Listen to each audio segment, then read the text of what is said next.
क्या फिर से डिप्टी सीएम बन सकते हैं मनीष सिसोदिया? जाने क्या कहता है कानून। दिल्ली के पूर्व डिप्टी सीएम मनीष सिसोदिया को कथित शराब घोटाले में जमानत मिल गई है। सुप्रीम कोर्ट ने उन्हें बड़ी राहत देते हुए 18 महीने बाद जेल से बाहर आने की इजाजत दी है। अब किन दलीलों के आधार पर जमानत मिली, क्या शर्तें रखी गई, ये सभी को पता चल चुका है। लेकिन एक सवाल भी है जो कई लोगों के मन में आ रहा है, क्या मनीष सिसोदिया फिर से दिल्ली के डिप्टी सीएम बन सकते हैं?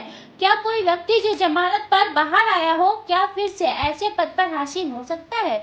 आइए जानते हैं क्या कहता है कानून। अब यही बात समझने के लिए हमने कानूनी जानकार से बात की तो पता चला कि कानून तो साफ कहता है कि जब तक कोई अपराधी साबित न हो जाए, जब तक सारे आरोप सिद्ध न हो जाए, कोई भी शख्स चुनाव भी लड़ सकता है और इस तरह से पद पर भी आसीन हो सकता है। समझने वाली बात यह है कि दिल्ली के मुख्यमंत्री अरविंद केजरीवाल पर भी कई गंभीर आरोप लगे हैं। उन्हें जांच एजेंसी ने किंग पिन तब बता डाला, लेकिन फिर वे सीएम बने हुए हैं।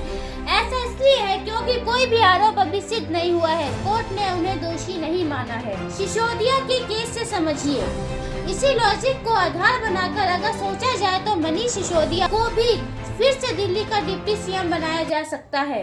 उन्हें कोर्ट ने कोई दोषी नहीं मान लिया है, बस आरोप है जिनकी जांच अभी भी जारी है। एक पहलू ये भी समझने वाला है, नेताओं पर आरोप तो पहले भी कई मौके पर लग चुके हैं, लेकिन कोई कानून ये नहीं कहता कि आरोप लगते ही वो अपना पद छोड़ दे। लेकिन देश की जैसी राजनीति रही, कई नेता नैतिकता के आधार पर अपने पद छोड़ देते हैं। जिस कानूनी जानकार से हमने बात की, उन्होंने दो टूक कहा कि कानून के आधार पर कोई अपना पद नहीं छोड़ रहा है, सिर्फ नैतिकता के आधार पर ही ऐसे फैसले होते हैं। मनीष सिसोदिया ने भी नैतिकता के आधार पर ही डिप्टी सीएम का पद छोड़ा था, लेकिन एक बड़ा लोचा भी है।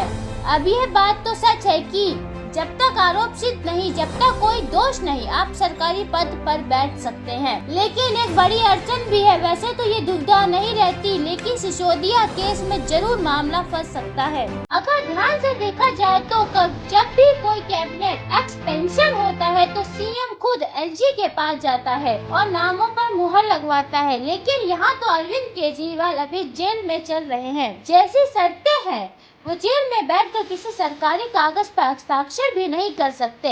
ऐसे में सिसोदिया की डिप्टी सीएम बनने वाली एप्लीकेशन को आगे बढ़ाया गया। ये सही बात है कि अगर केजरीवाल अपील करेंगे तो एलजी को डिप्टी सीएम बनना ही पड़ेगा, लेकिन वो अपील होगी कैसे? जेल में रहकर तो ये मुमकिन